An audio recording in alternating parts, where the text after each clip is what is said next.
What's up, world? Check it out. We're doing a video today. I've been thinking about this for a little while. Ketogenic diets, ran out of space, are not natural. So this is all going to be based on my experience with the diet, with some observations of what I've seen in other people on the internet. And through a few of my clients that I have coached with like a higher fat, low carb approach. So let's jump into this. The first thing I want to talk about is fat is not natural. A high fat diet is not natural in the dietary landscape. So if you think about going out in nature, you're going to see deer, elk, bison, grouse, turkey. For the most part, with the exception of marine mammals and maybe bear, sometimes seasonally they're fat. But for the most part, most wild animals, they're lean, they're ripped. Even a whale is like, I think, sub 10% body fat. So even though there is a lot of fat on a whale. But in general, and that's a marine mammal anyways, fat isn't abundant in nature. And in order for a ketogenic diet to work its magic and to drive nutritional ketosis, you need a lot of fat. We're talking 200 grams or more a day generally to drive ketosis. So it's not sustainable. These fat sources don't exist, right? So you wouldn't be like, oh, well, let me go kill this moose, another lean animal, and I'm gonna go and I'm gonna find, where would I find fat? I'm gonna go to a farm and I'm gonna take butter and churn it down and take milk, churn it down into butter. It doesn't make sense. You'd have to eat even chicken eggs. They're about a 1-to-1 ratio of protein to fat. That's still not going to drive ketosis. There's still too much protein in eggs. So there's my first point. And it's just think about it realistically, logically, rationally. It's not a diet that makes sense in a natural context, right? If you're a hunter, and you've opened up animals. I've had lots of game meat. It's always lean. Again, with the exception of marine mammals. Electrolytes, these are the big things, and I know for sure I'm not the only one in this context. Sodium, potassium, magnesium, they all kind of interdepend on each other, with the first one being sodium. It's potassium sparing, potassium's magnesium sparing. So when you start running out of these, which happens due to the low insulin levels on this way of eating, you're going to deplete your electrolytes eventually. So you're going to be like, so what do I need to have today? Is it more sodium? Is it more potassium? Because my heart's flopping around like a fish, or I'm waking up in the middle of the night with leg cramps. This is all me. So it was constantly like juggling this, right? And so in my mind, I'm like, hey, I'm having like thousands of milligrams of salt a day. There is no fucking way that is healthy. You can't tell me that's healthy. You're putting like thousands of milligrams of a rock mineral in your body. And that's a whole other ball game, but like stiffening arteries, I don't think it's good. So constant electrolyte imbalances. I'd wake up in the middle of the night with muscle cramps. Like I remember waking up with with thigh cramps, inner thigh cramps and calf cramps that were so painful, it felt like the muscle was coming off the bone. Come on. So then we got the high blood pressure as a byproduct of that, the heart arrhythmias. That would just stress me the fuck out. So that's some of the experience I had, and I know there's other people who've tried keto out there that have similar issues, right?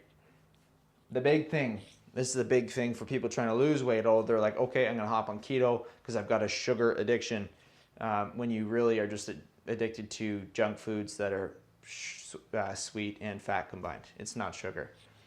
I've learned this recently. So you're having constant cravings. So then you start counting the days till the diet's done, right? Or you're counting the days total. You're like, yeah, I'm on day 8, right? And does that sound like a diet that is sustainable to you? Where you're counting the days? To me, that just says it right there. It's not something you're going to do. If you're not going to do this way of eating for your life, why do it at all, right? Unless you have a chronic health issue that a high-fat ketogenic diet will help remedy. But most of the time, just getting the weight off is going to help you heal. It's not necessarily the diet, folks. So then what I would do is I was always chasing that sweet taste that I wanted, that sugary taste, right? That all of our bodies desire. We want carbohydrate. The body makes like 100 plus grams of it a day if you don't eat it. So you want it, the body wants it, right? So you're chasing that. You got those artificial sweeteners, the stevia, the monk fruit, all that, erythritol, and you're constantly adding that to your like keto treats. I didn't do a ton of that, but I would love that in coffee if I was drinking it. So again, it all revolves around it running on willpower, not really being sustainable. And for me, I would always I'd be on, then off, then on, then off, then on, then off. I've done a couple 60+ day experiments. I never made it to 3 months.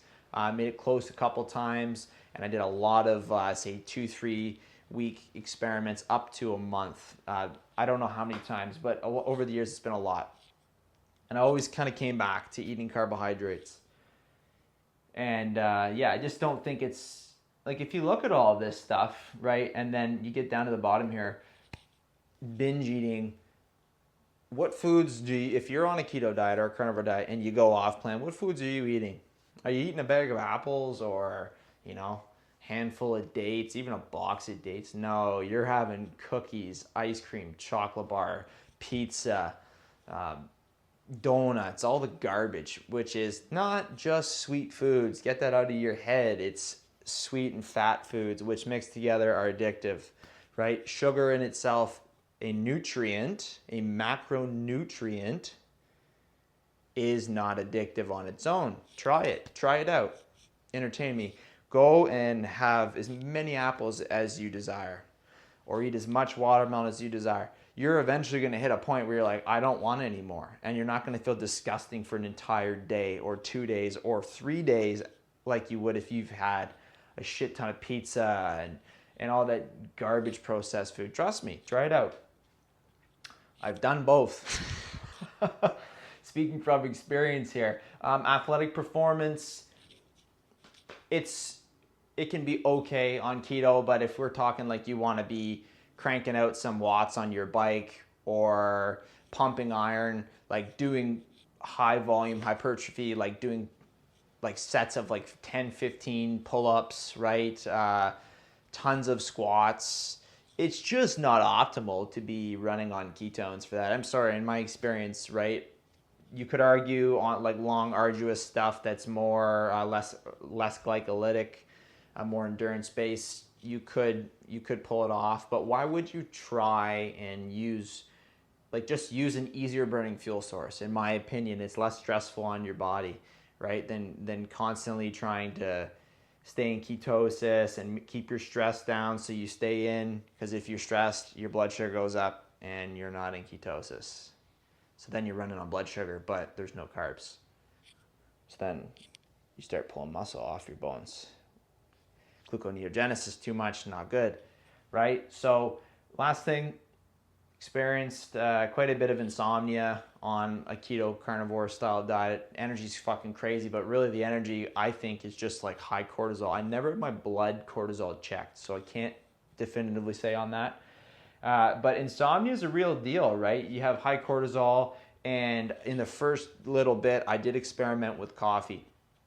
I do know that that's a problem with electrolytes. So as soon as I learned that, this was in the early days of trying keto, I cut the coffee out. And the last two really considerate, or 2 tries I had at it to really try and make it work, there was no caffeine in the picture.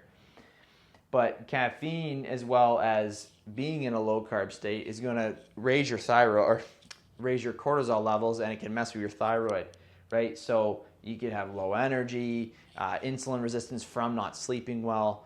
It just can, to me, honestly, it's like a perfect storm of just not favorable effects, right? So in the beginning, definitely had a coffee dependency, and I know if you've done keto or carnivore before, there's a lot of coffee drinkers out there, right? And you're using that for energy, and that's false energy, and you're just going to tax your adrenals, right? So people are even reporting hair loss. I never lost hair. I didn't do it long enough, especially women losing hair or losing their cycle. Some girls get their cycle back on this way of eating. I'm just saying, this is what I've heard.